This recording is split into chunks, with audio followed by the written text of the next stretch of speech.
Sans justice sociale, on ne réussira pas la transition écologique.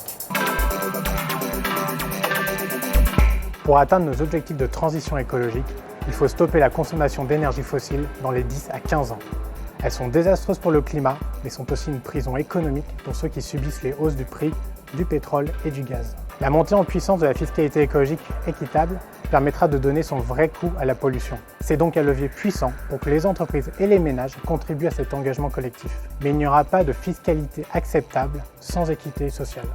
Tout le monde doit être concerné et personne ne doit être laissé sur le carreau. Il faut donc mettre à contribution les secteurs les plus polluants, aviation et transport routier en tête, qui aujourd'hui ne sont pas ou peu taxés.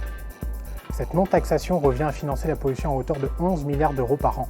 Il faut ensuite s'assurer que les recettes de la taxe carbone soient bien fléchées vers les ménages et les entreprises pour aider à se libérer des énergies fossiles. Une solution consiste à instaurer un revenu climat, une sorte d'allocation de rentrée climat versée chaque année et qui augmenterait au rythme de la fiscalité.